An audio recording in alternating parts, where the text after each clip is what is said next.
What's up, wrestling fans? Welcome to another episode of the Smark Out Moment Smack Talk podcast. I am your host, as always, Tony Mango, and joining me, as always, are Robert DeFelice Well, it's a big show.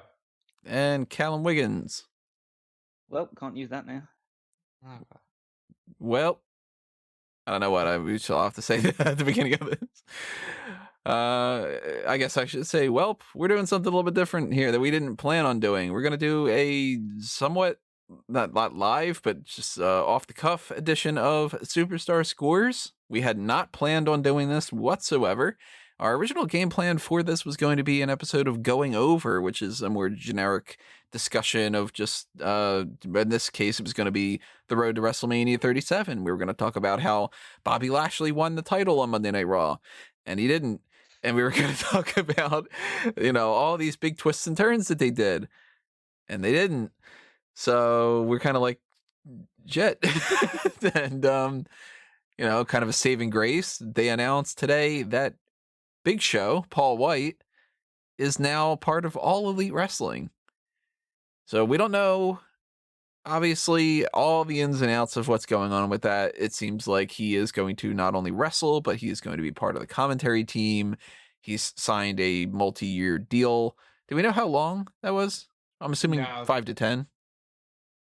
I assume it's probably like a 3-year, just because 3 is a pretty decent number, but it's also minimum. I'm kind of banking more on it being a 5-year. I think that seems to be what people are doing a lot of these days. But some other people, of course, are, a 1-year deal. Some people are, 20-year deal or whatever. I forget what WWE had signed Randy Orton to, for instance, a couple years ago. It was like a 20-year deal. But I believe they have Taker signed for like the next 15 years or something like that. it's like one of those prison sentences where they're like, well, we can't give you life in prison, so we'll give you 19 50-year terms. You're just sort of like, I don't think I'll live past that.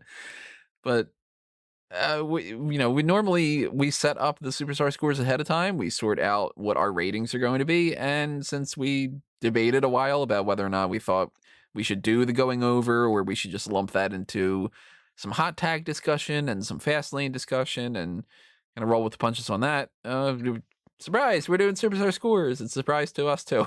And if you don't know what that means, of what Superstar Scores is all about, I'll give you a quick breakdown here. It is our ranking system where we can rate somebody on a 0 to 10 scale on 10 different categories to make up a grand total of 0 to 100.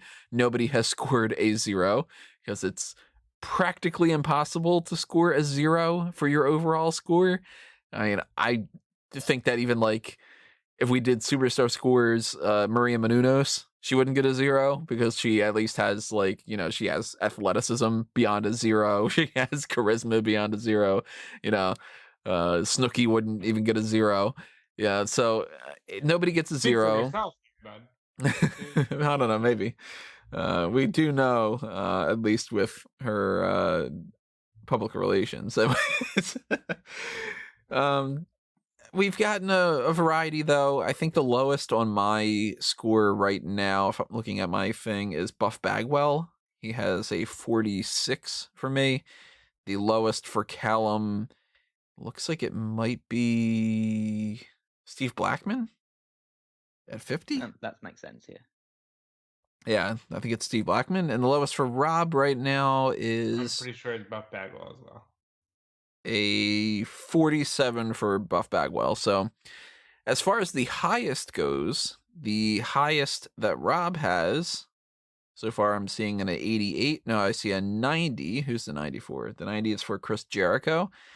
The highest for Callum right now looks like it might be the 89 that I'm seeing. That is Chris Jericho and Triple H.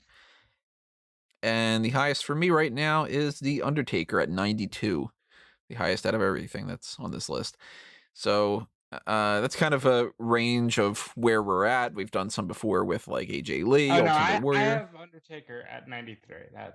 93. Okay, that's for some reason my thing is slightly askew with not being centered. Threw me off. I'd also like to say I have Undertaker's public relations at a 10. I don't know if that still holds up.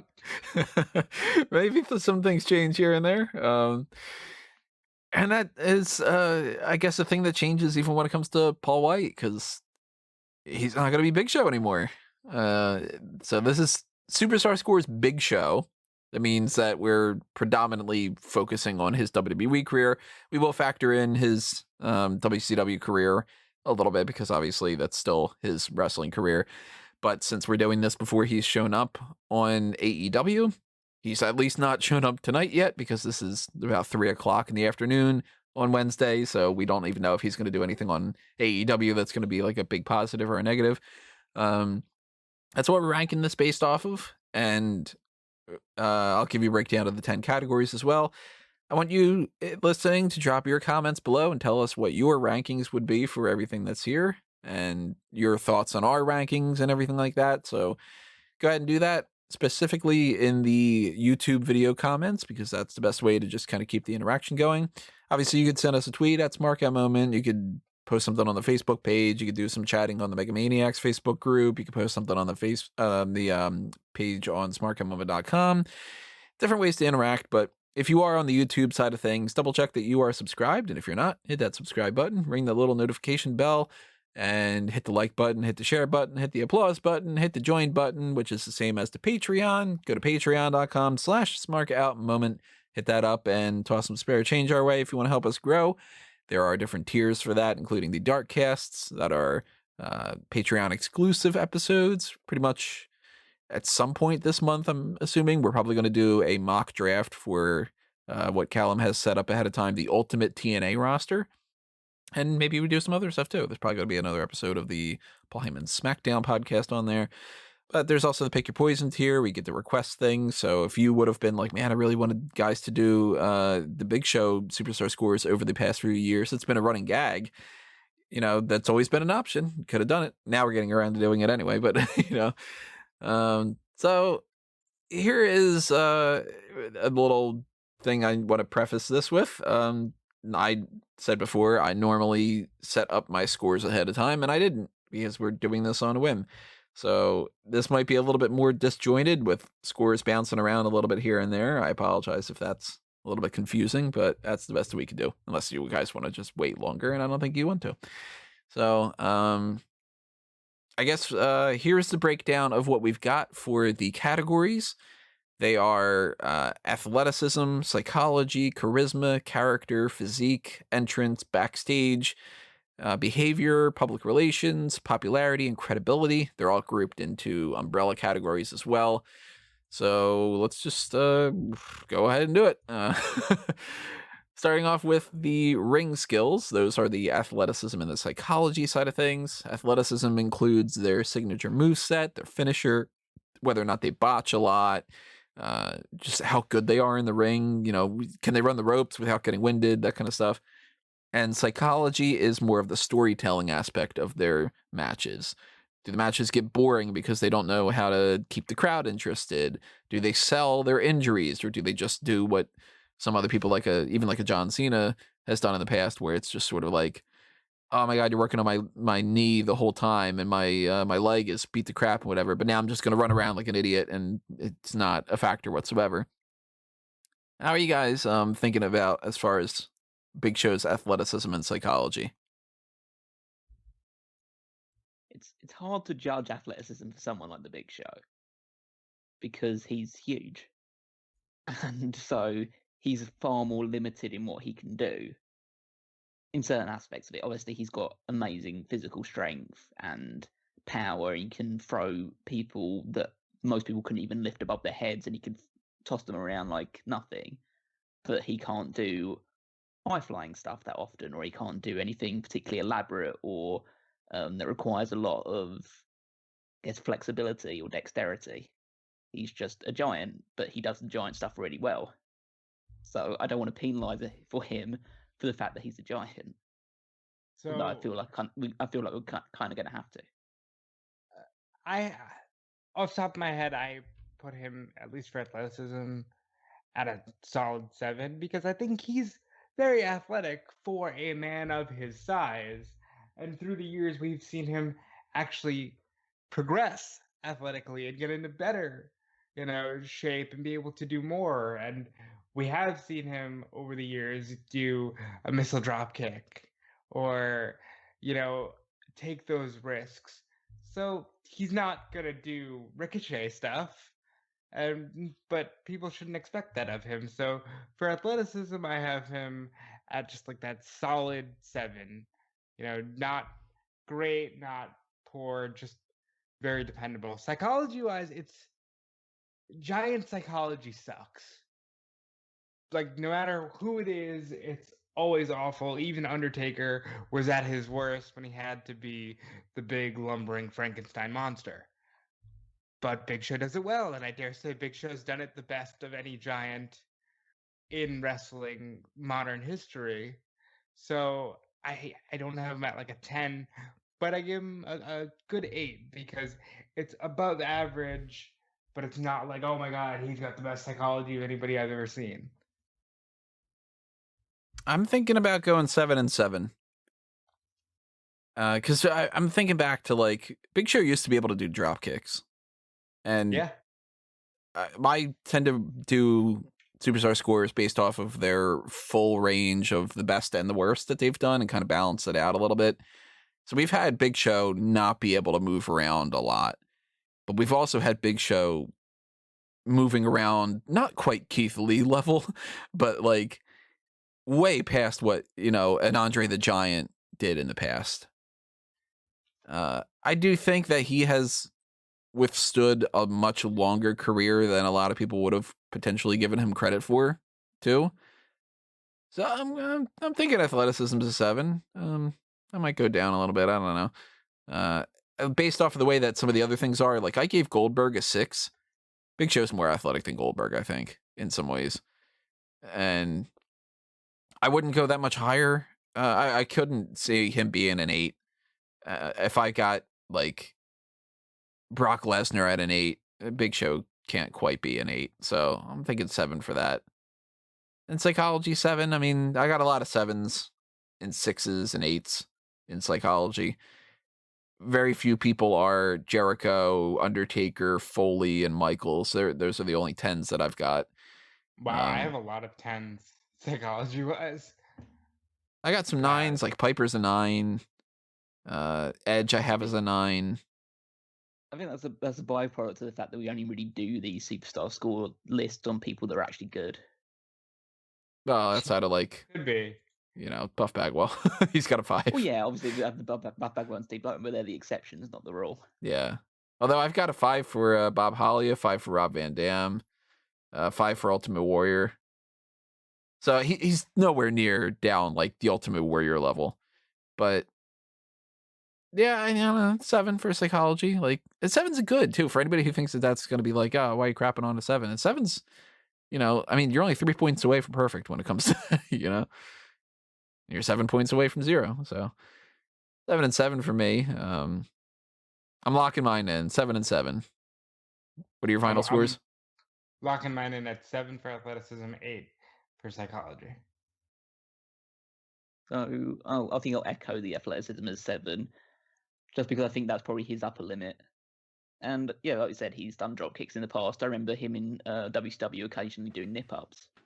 Yeah, as the Giant as well. So he would use the ropes to assist him. But then again, I couldn't do that even with the ropes assisting me. So that's pretty damn athletic, if you ask me. And even towards the end of his career, he was doing like giant elbow drops from the top rope occasionally in that match against Mark Henry. He destroyed the ring multiple times with his body.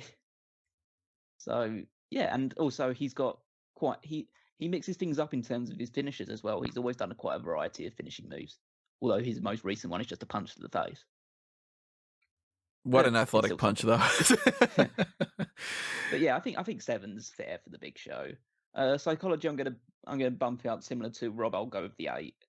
I think that he's really good at selling, which is bad for a Giant because you really shouldn't be that much. But I always loved his little punch drunk face. Whenever someone was like just firing shots at him, he would just stare off in the distance. And when someone was just punching him repeatedly, and then he would eventually come back and do things. I think realistically, for him to have gone like a 10 in psychology for me, I feel like he would have to have never lost. And that sounds like a weird. Yeah, But that's fair. And that factors a little bit in the credibility too. Yeah, that's what. We'll talk about that when we get down to it. But I think I remember seeing somebody put a tweet out there earlier today in relation to the Big Show signing, saying like, realistically, with someone who looks like the Big Show and is the size of the Big Show, you should be able to list every single loss he's ever had in his career and count it in one or two hands. Because that's what the Andre thing was until he signed with WWE, funnily enough. But yeah, so I think I'll stick with Naked Psychology. I think he knows what he's doing. I think it took him a little while to actually get what being a giant is all about. But I think, again, as Rob says, I don't think anyone's really done that role as well as the Big Show has over the years. So that takes us into charisma and character as part of the mic skills side of things. Charisma is general mic skills. Can they grab a microphone and actually cut a promo, or are they just kind of stuttering, or they have a monotone voice, or are they repetitive? Do they keep things fresh? That kind of thing.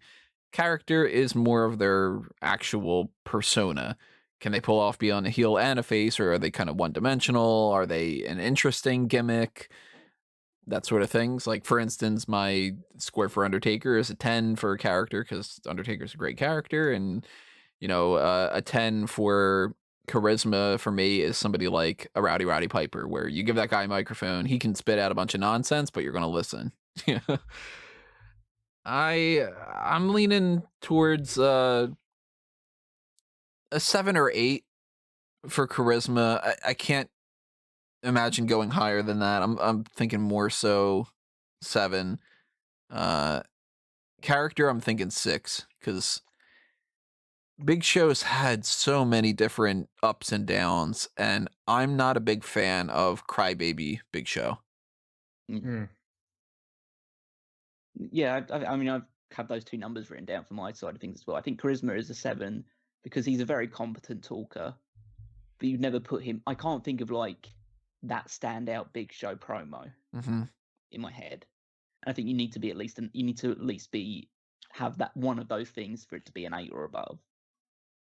And so Big Show's like a guy he's obviously very charismatic. He can do the funny stuff. He can do the serious stuff. He's got a good enough range and stuff like that. But I can't think of the standout like, okay, that's the Big Show promo that I'm going to remember for all these years. Hopefully he comes up with one of those in Dynamite maybe, but at the moment I can't really think of that off the top of my head.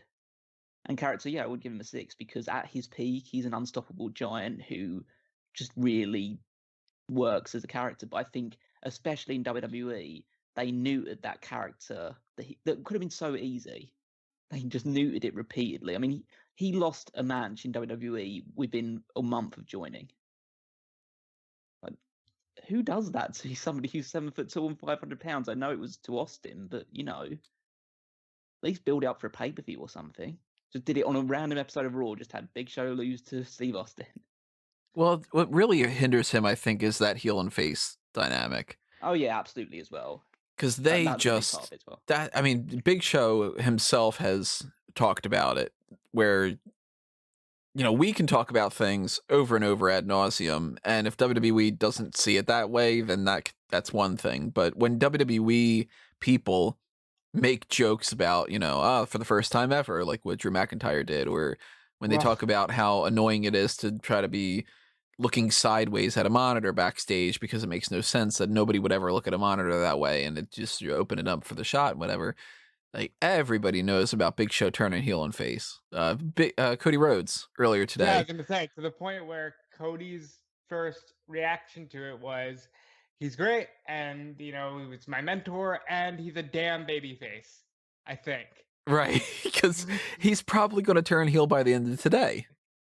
Like, they'll have him be babyface. He'll come up on Dynamite and be like, oh, look at that, it's Big Show, it's Paul White. Well, I can't say Big Show. But then again, they've called Jack Swagger Jake Hager, and we've got WWE champion Kenny Omega. So, he might punch out somebody tonight. Is tonight the Shaq match? No, that's next week. But I'm just like, it's one of the things that I'm most excited about is the fact that we're actually going to get a Shaq versus Big Show match. Shaq Big Show at like All Out or something. That has to be one of the reasons why he signed too. Oh, of course. I mean, I can't say that would be like probably the biggest reason. I think the biggest reason is the fact that he's just a fountain of experience that can help out people, and he's a good voice for the commentary thing, and yeah, he can be involved in a match every now and again. And he's less than 50. He's younger than 50. Yeah. He's 49 at the moment, so he can still. I'm sure he can still go. He looks in the best shape of his He life, looks pretty much. fantastic. I could not believe the pictures of him in a suit where it's like Paul White is during the commentary team. Yeah, he just looks as slim as he ever has. He's so credible, and I think part of the reason he's joining, and we can say whatever we want about, oh, they're signing too many old people. They want to feel valued. After a while, it does get shitty when WWE is just like, hey, Mark Henry, come to Raw Legends Night on a scooter and let Randy Orton, berate you. It's like they want to feel good. Yeah, I mean, I mean, obviously, look at Ric they get Flair. it, like, yeah, well, just the last thing that he did obviously the last thing he did on Raw was essentially clap Bill Goldberg out for his thing with Drew McIntyre. But before that, he got eviscerated by Randy Orton backstage. Yeah, So it that's was like, putting the old guy out to pasture kind of thing. Randy Orton's going to be like, I'll kick your ass and you're too old to do anything about it. And yeah, he's just like, and it's, okay. Yeah. yeah, it's just and I mean, say what you want about maybe AEW's maybe overdoing it in terms of legend signing stuff like that, but at least they're treating them like legends. They feel like they don't feel like they're past it or anything along those lines when they're working on AEW. They still have, obviously they're not as capable in the ring anymore, but they still have a role to play, and that's what. And hopefully they'll do the same thing with Big Show. I just don't want it to be overdone in the in-ring side of things because, again, he's a giant, so he should win a lot of matches. I mean, I could definitely enjoy seeing him do a 2-minute match with Marco Stunt. That could be hilarious. Yeah. But yeah, going back to the actual point of it, with his character, it's just a bit too wavering, especially with the heel and face turns, and just sometimes it's made him out to be an absolute joke. Like when in 2000 when he was doing the impersonating Hulk Hogan and Rikishi and stuff like that. When was it the I can't remember what show it was where he dressed up as Baby New Year and stuff like that. Yeah, I hate that Yeah. shit so much. He's been historically the butt of a lot of jokes at WWE's expense. I mean, literally, he's had Vince McMahon's head up his ass at one point. So yeah, so I can't give him any really higher than a 6. I even think that maybe a 6 is. I want to give him a 6 because it should be positive. He shouldn't be. He's better than average, but he's not much more than that just because of how much his character's gone through the mud over the years. So I also have him at a 7 for charisma and a 6 for character. Reason being, like Callum said, you haven't seen that standout promo, but you know that when motivated, he can cut a good one. I have him at a 6 for character, not only for the heel and face turn flops, but I hate, and I think Big Show might be the biggest casualty of this. Once WWE sees that you have range, they're just like, fuck you, we're going to make you a giant gimmick, a giant comedy character, because we know when we say so, we'll flip the switch and you'll be credible. And they abuse that so much with the Big Show. And after a while, like, it's even to the point now where I'm saying, as a negative, Braun Strowman is the new Big Show, where he's just going to be, I'm a giant guy and that's what I do. And then, I'll be a joke tomorrow. And they do that with every giant. Look at Kali. Kali comes in, they have him knocking out Undertaker like he's nothing. He's putting up fights against John Cena. He's beating Kane up like he's a jobber and everything.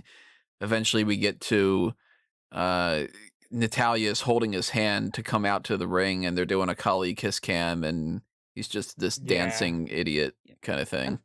And with someone like Carly, at least it's somewhat understandable because he just can't work that well. So there's only so much you can really do with having a giant guy in there. But Big Show, it was an excellent worker. It wasn't top tier, obviously, but he was somebody that could really do stuff at his size.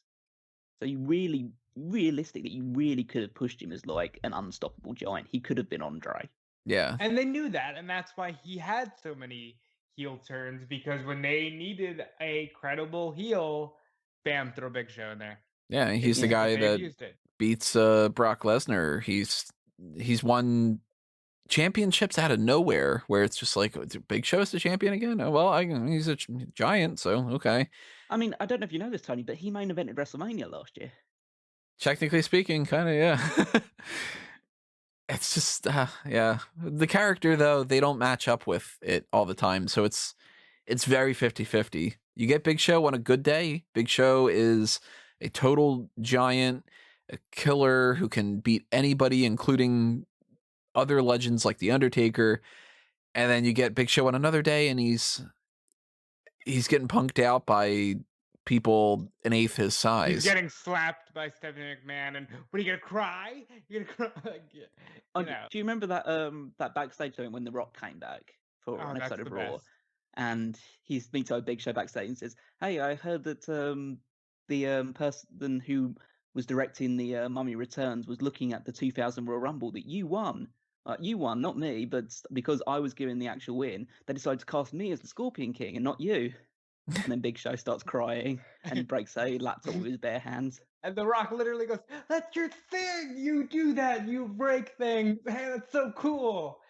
You're all right." Like, that might have been the best Big Show comedy sketch, but that's only because you're working with The Rock. When you're doing it where John Laurinaitis is punking you out, and you got to cry saying, "No, Johnny, I have a family." I mean, it doesn't hit as well.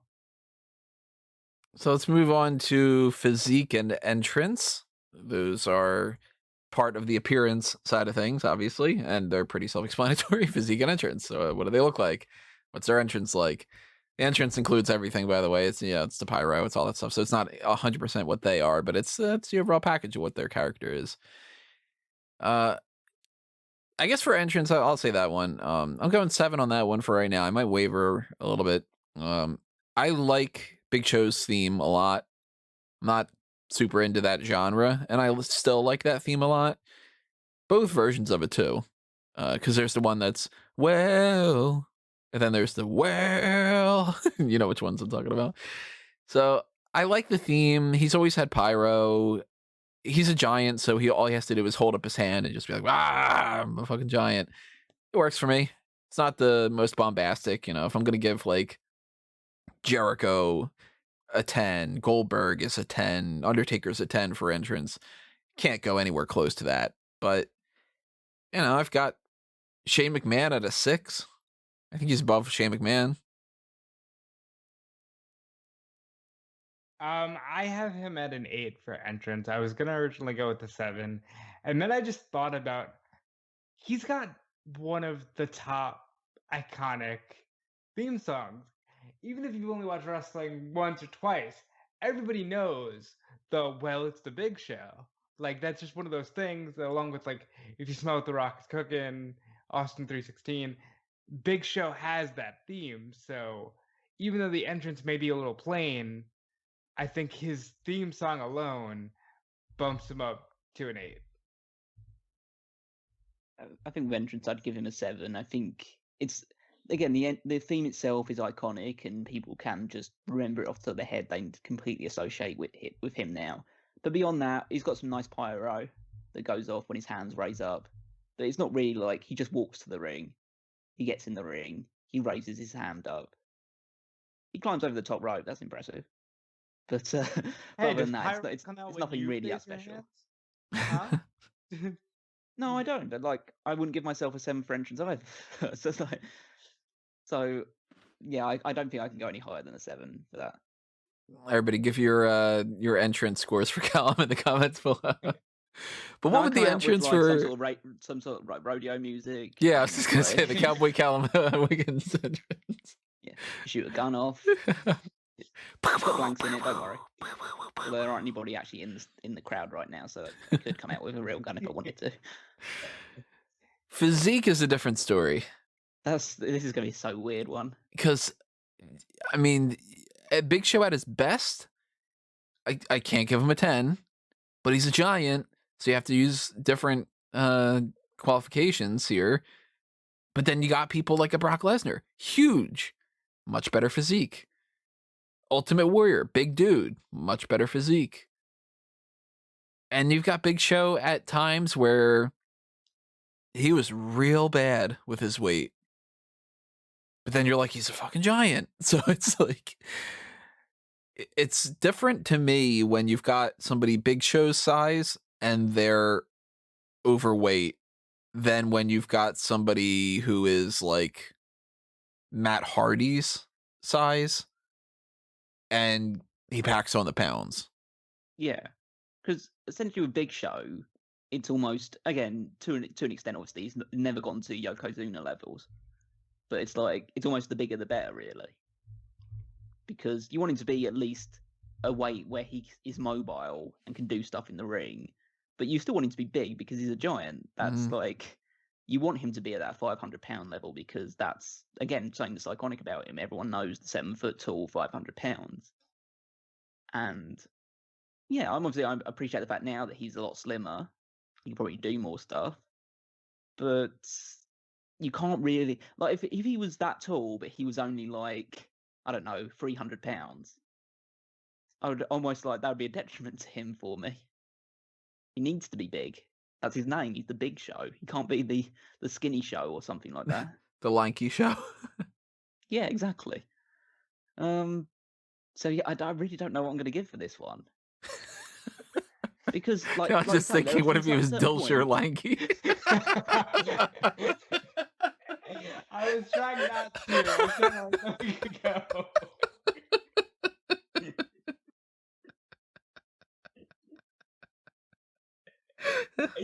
I'm sorry, we're children. Yeah, exactly. Dilsher I'm not laughing. lanky. Oh man. That's like Callum's here. He's laughing at the story. I'm trying to move on. I got tears in my eyes. I gave him a 7. It's not that hard for me because he is a giant. So obviously, like, even at his worst, he's average for himself. So I gave him a 7. Yeah, but like as Tony says, there are points in his career where he has just been like so Yeah, but overweight. even like in his 2006 run, I'd only maybe bump him down to a 6. You know, because he's still a giant.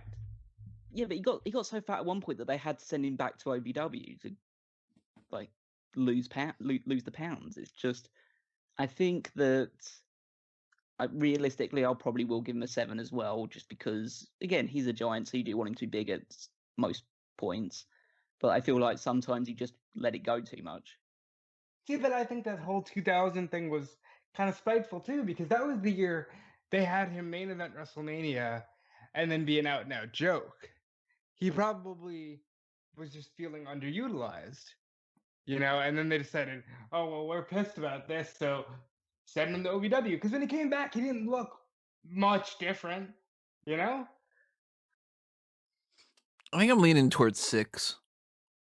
Because I'm also kind of judging based off of what you would want the ideal to be. And even when it comes to like when he's been more fit, they still kind of don't position him as like, look at how great his physique is. It tends to be, oh look, he's slimmed down a little bit, and that's pretty much it. Do you prefer him bald or with hair? I like him better with hair. Yeah, at this point, I'm so used to him bald, whereas I would normally say to anybody with hair, for him, I think he looked better bald. No, yeah, I kind of prefer the bald look as well. I love the story that went into it as well. But then they just shit all over it by having him come back with hair for a little while before going back bald again. So when you think of like peak Big Show, what is the image in your mind? In terms of peak, do you just mean just terms of just outright appearance? I mean, just like for you, when you think of, yeah, that's probably the best Big Show. If I had to stick with one look for the Big Show for the entire rest of time, I mean, it'd be this. WCW Giant. Well, yeah, he was younger then. It's probably works out. I mean, yeah, that one was good. I mean, I like 2003 to 2004 Big Show because he was huge, but he was dominating in that look as well. But I like some of his more recent stuff, like especially when he came back in 2008 and he was down to like 400 pounds or something like that. He looked really good. Yeah, that's the one I go with because I think that's him. Like, he's got the lineage behind him, and I think that's where he looks his best. So we did those. We're moving on to the behavior side of things, backstage professionalism and public relations. So these are basically they kind of overlap a lot of bit. Where for the backstage professionalism, this is more so what they are like in the locker room. Of course, we don't really know 100% because we're not in there, but from stories that we've been told, are they screwing other people over, politicking, or are they willing to put other people over? Are they the type of person who's going to be a locker room leader? Do they mentor other people? That sort of deal. And public relations is the stuff that we do get to see. That is, charities, talk shows, whether or not they've gotten arrested, because, that's the negative on those side of things. Do they make the company look good? Do they make the company look bad? Because that is an element of what you want with a superstar. I mean, it's pretty obvious. They want the John Cena types and the Rock types and everything. They don't want the Alberto Del Rio types, but they keep bringing him back after a while. So I don't know about that. But, there's a big difference between Bret Hart back when he was at the top of things and Teddy Hart. Yeah, I guess we'll put it that way. I'm going for, at least for right now, you guys might sway my opinion one way or another. I'm going 8 for backstage and 9 for public relations. My public relations score is primarily based off of the idea that he is very big on, like, the Special Olympics, for instance. He is always a go-to person to do those kind of things. I think he's been a part of, like, Make-A-Wish thing for a while too. He's obviously not like John Cena level, but then again, John Cena gets requested more often because he's more popular in that kind of way. I'm not aware of any kind of, like, stories really working against Big Show. There's been some chatter here and there, it seems, about people using the same moves or whatever, but that could be a little bit blown out of proportion. It could be the type of thing too that, like, maybe some people just backstage don't have some great relationships with Big Show, and I'm not hearing any kind of things that would really dig them too much on the backstage side of things. I'm not seeing a whole lot of arrests or anything crazy on the public relations side of things, so 8 and a 9 for me, maybe even a little higher. So I'll go real quick. 8 and 9 for me as well. I saw somebody try to claim that he's a diva, and I'm like, I've never heard anything bad about Big Show. If there is something about his moves and not wanting other people to use his moves, that's because there's a little bit of that lingering. I come from a time where nobody does that, so he's got that in him. Public relations is a 9 mostly because of the Special Olympics stuff.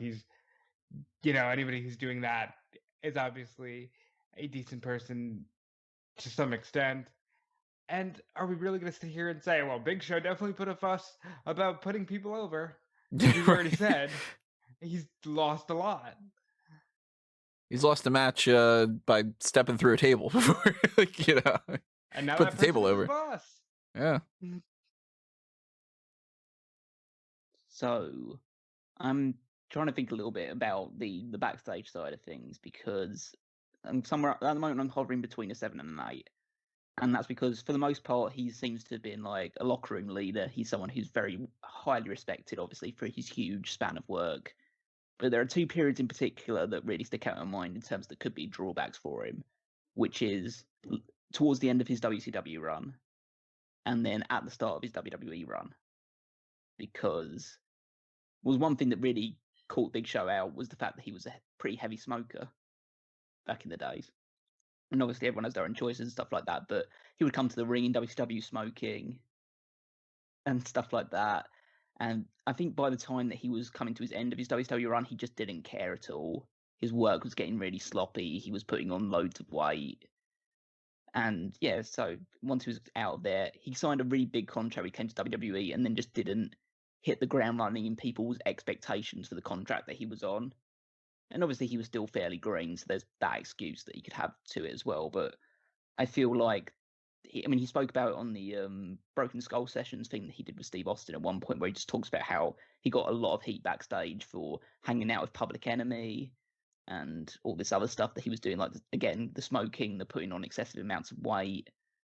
So I feel like at a certain point, the Big Show was a very unpopular figure behind the scenes, and that changed over time very significantly because he was around for a lot longer, and he's very intelligent and, for all accounts, very nice man. So I assume that didn't last for too long, but I think they'll keep it. I think I'll go with you guys and go with the 8 for that. And then I'd say 9 for PR because, like you say, he's done the stuff with the Special Olympics. He seems like he's a really go-to guy to do some cool stuff on like television spots and stuff like that, just because of his size. And he's very warm and good-natured person. He's been in a lot of movies as well, like even outside of WWE's repertoire, stuff like that as well. And yeah, he's even had his own Netflix TV show. So to varying degrees of success. No, but there's a lot of positive. Obviously, there's a lot of people that feel like they can use the Big Show in other mediums outside of wrestling. Yeah. And that's good for your PR side of it. So yeah, 8 and 9 I think is appropriate. And then we round things out with the crowd reaction side of things. Those are popularity and credibility. Popularity being their just pure popularity. You know, do the ratings go up or down when they're on screen and when they're champion or when they're whatever? How many Twitter and Facebook followers do they have? Do they sell a lot of merchandise? Do people cheer or boo them? Booing them, of course, better when they're heels, obviously. The credibility side is their actual kayfabe credibility when it comes to the in-ring stuff. We've talked a little bit about that. The idea of if you got a perfect 10, that's somebody like a Goldberg who very, very rarely ever lost a match. And if he did, it tended to be against people that were like the Brock Lesnar types. Brock Lesnar is another 10. Undertaker is pretty much a 10. Triple H is very close, if not a 10. I think I have him at a 10 or a 9 or something. You know, the multi-time world champion type deal, or are you more on the jobber side? You know, not everybody that we're going to do for Superstar Scores is a former multi-time champion. For instance, Santino Marella, I have him down as a 3 for credibility, former Intercontinental champion or whatever, but he was a total joke, and that was his character, which was great. So that's why he's got a much better character score. But the popularity and credibility, right now I have him down as a 7 for both. Never really saw Big Show as being one of the more popular people in like the Rock and Austin and Cena and Hogan type of things. But he was a long-standing top guy. And even if he wasn't a top guy, as far as like credibility goes, he was a long-standing name in there. If I've got like, say Bob Holly is a 6 for popularity, 7's the absolute cutoff for me. I'm thinking more so maybe I'll end up going for an 8, actually. So I have him at an 8 popularity and a 9 credibility. I'm an 8 popularity, as I've said with the music. Everybody knows the Big Show. Big Show is in a lot of people's minds. Maybe not ours because we're so in the bubble. But for many people, Big Show's right up there with Taker, Austin, Rock, Hogan. It's the point where Hogan had a match in Memphis in 2007, and they couldn't get Lawler, so they called in the Big Show. And that was Big Show's last match outside of WWE, was a random match against Hogan because he is of that caliber. And for credibility, I give him a 9 because as much as he flip-flops, he could walk into Raw the night after WrestleMania, challenge Drew McIntyre in what was filmed as the main event of WrestleMania, and have people believing, oh shit, they're really going to just put the belt on the Big Show here because he's a bigger star and he's got that Netflix show to promote. So I give him a 9 because at any point he could be champion. If he wanted to be a wrestler for part-time again and said, I'm going to wrestle Kenny Omega for the AEW title, I'd say, well, there's a chance, you know, because there's always going to be a chance to Big Show because he is that credible. So I'm going to go with an 8 for popularity because I think even though he's not on the top tier of like the WWE superstars in terms of like Cena or Austin or Hogan or people of that ilk, he's definitely on the layer just below that. As a very recognizable, beloved name, he's got the like tons of years behind him. Everyone knows who the Big Show is, and most people like the Big Show. I know he's had those instances where people just wanted him to retire and stuff like that, but I feel like those are just the loud minority of people that just I think they just don't recognize what they had with the Big Show.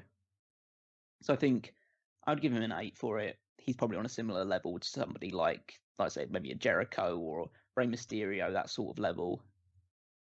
So someone who's not like the top star of the company, but someone who is like really well recognized and mostly beloved. Credibility, I'm going to give him a 7. And it's a weird one with Big Show because he's done everything. He's multi-time world champion, he's Intercontinental champion, US champion. I think he's got 8 tag team title reigns and all that other stuff.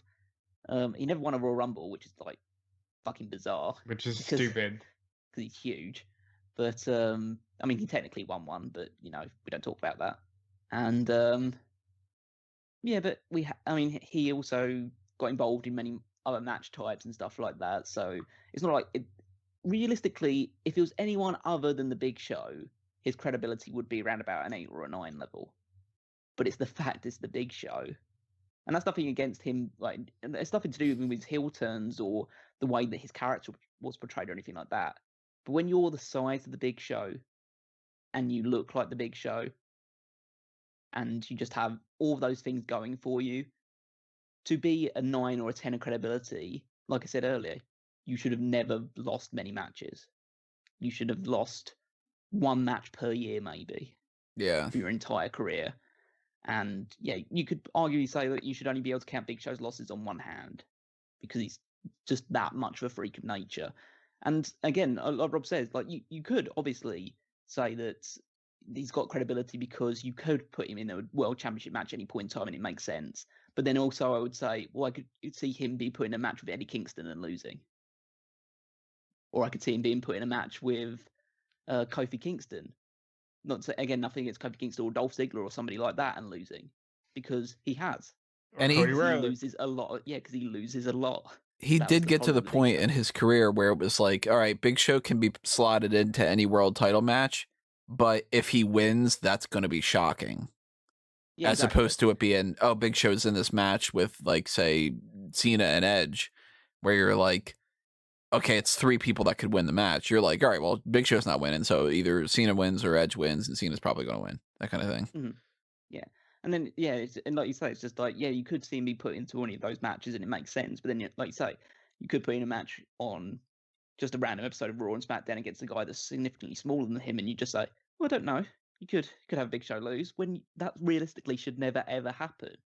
When you see Big Show in a match on Raw or SmackDown against someone, you should just go, okay, Big Show's definitely going to win that because it's the Big Show. Mm-hmm. And so the fact that he hasn't just works against him. So I feel like even with all of his championship credentials and the fact that he is somebody that could be a perennial main eventer if they want to, the way they actually ended up using him means that his credibility has dropped to a 7 for me. So then, what are your final scores that you guys are locking in? You got 7 for credibility for me and for Callum. What was yours, Rob? 8 and 9. 9 for credibility, 8 for popularity. And I got 8 for popularity. What did you have, Callum? He had an 8 as well. So 8s and 8s and 8s. So that means that my overall score right now is a total of 72. What do you guys have? I have a 77. I believe mine is a 74. So that would balance out to an average of 74.33, which ranks him obviously into the green. He's in the the thumbs up territory because 70s are really good. He's just not quite in that 80 something range that we have for people like the Triple H's and Mick Foley and Shawn Michaels and Cody Rhodes has right now an 83 from people. I'm sure that if we redid that, we'd probably change some things up here and there. The most recent one that he beats for our total average is Matt Hardy, who had a 69.67, as well as Paige, who had a 65.33, and he's just shy of Goldberg's score. Goldberg had a 76.67. that makes sense, I think. Yeah. Yeah, I think that's the right position for him. Yeah. 94.33. Not something to scoff at. You got 74 out of 100. It's, you're pretty damn close. No, but then again, it also just leads back to the question of like what could have been for the Big Show. Yeah, because that could have been at least an 85. Yeah, it's just I think it just comes down to the general thing, and I don't know whether you guys share this consensus with me or not, but I think WWE really didn't know what they had with Big Show. They never did. The idea that early on they were just, okay, well, we gotta dress him up, color him up, let's have him. That brings us back up, but just like Rikishi, that should have never happened. He should have been the dragon for either Austin or The Rock to slay, and he was just another guy. Now, I accept that he didn't want to be Fee Fi Fo Fum Andre, but like he should have been threatening. It's bad that early on in the Paul Heyman SmackDown podcast series, they were literally just talking about how he was failing because he was just another guy on the roster. And it's just a shame. Yeah. Big Show maybe gets the push that I don't know if you want to say push. Jim Ross probably wouldn't like if I use that term. Maybe things turn around with him in AEW. Maybe we see this, we kind of gave him lower marks on character. Maybe they settle on a character for him there. Or maybe Big Show's gotten so used to the idea that he bounces around between heel and face all the time and he's the goofy giant, whatever. Maybe that's what he wants to do. And then we end up going, man, his legacy's going down because he just keeps doing this. Or maybe they treat him like he is the unstoppable giant and that boosts up his credibility. Or who knows? I mean, AEW has done some wonders for some people, and some other people they haven't done anything for. I'd say, for instance, Matt Hardy is no different than Matt Hardy was when he was in WWE or elsewhere. He's just doing the same stuff. He just happens to be doing it under an AEW banner. Whereas somebody like Cody Rhodes, Cody Rhodes in AEW is a significantly more powerful member of the roster than he is during his WWE career. That'd be interesting to see. We don't know. Hasn't happened at all yet. He's coming in as a commentator, and I know that they're going to announce tonight who his broadcast partner will be. My fear is that it's really just going to be, well, he's another guy. I really, Big Show, even though we know he's very talented, he's very charismatic, I don't want him to ever be another guy on the roster. I mean, I have a similar thing in terms of just I just don't want him to be another guy. I want him to be used well, but I also have to balance that out with the fact that he is nearly 50. I think we may have to just come to terms with the fact that maybe the ship has sailed with the Big Show in terms of just being that guy that we always knew he could be, because it may be a bit late for him to be that guy now. Well, realistically, he should be the guy that's bringing forward the next guy that's going to be him. He could be a manager, an effective manager, like other people have done in the past. I think if he goes the Taz route, he'll do great. Taz, it seemed like the ship had sailed a long time ago, and I think this run in AEW has shown just how good they had it with Taz. I could see him teaming up with Bear Country or something like that. I wouldn't mind it. Bear Show. No. Big Country. No. I don't know where they would go with that, but I don't know. Might as well just quit Russia then. Big Bear Country Show. It's like the Country Jamboree kind of thing or something. Or those years in the past where they used to bait bears and stuff like that. If they go in that direction, we're gonna have to change the superstar scores so much. Just be like, well, I don't know, points down for this or whatever. So yeah, drop your comments below. Tell us your thoughts on our rankings here and what you gave him for all these different categories and what you're excited about, what you're nervous about, whatever is happening when it comes to Big Show. with AEW, when we look back on WWE, when we look back on WCW, when we remember that he was part of WWE ECW, which I don't think that we would give high scores if we were just ranking based off of that.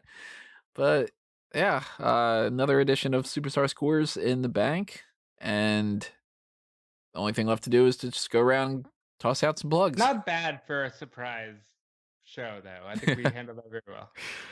If you do want to see more Superstar Scores, remember the Patreon has the Pick Your Poison tier. Go ahead and hit that up and request that. And, you obviously get to request the person that would be on the Superstar Scores in that fashion. If you want to help us out in another monetary type of way, there are the merchandise shops on TeePublic and Redbubble. If you just want to hear more from us, that isn't just the other podcasts that we've got going on. We've got some stuff on fanboysanonymous.com. In particular, we've got the Review to a Kill podcast, which is about the James Bond franchise. And the most recent episode of that has been published, I think, is Thunderball. It might be You Only Live Twice. We've recorded up to Live and Let Die, and we're just kind of pumping them out. So stay tuned for everything else that's happening there. On fanboysanonymous.com, hit up the Facebook and the Twitter and follow and like and subscribe to the YouTube channel and blah, blah, blah that you would normally do for everything that's over on Smark Out Moment too. And there are more things coming on Smark Out Moment. Of course, we've got the hot tags coming up later on this week where we talk about AEW Dark Elevation. We talk about the newest signings to the Performance Center, the latest episode of Young Rock, which I have not seen yet, but I've watched it by then.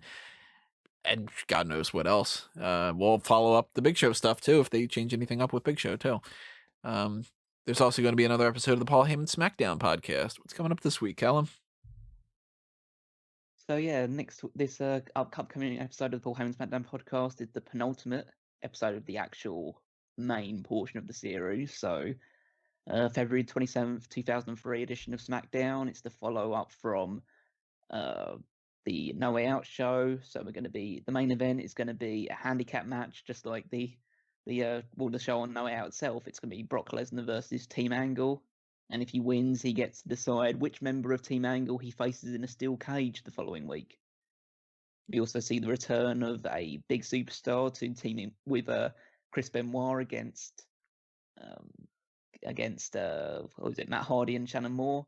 And then No, we also Tony, it's not the Big Show. Sorry, no. It's Lex Luger.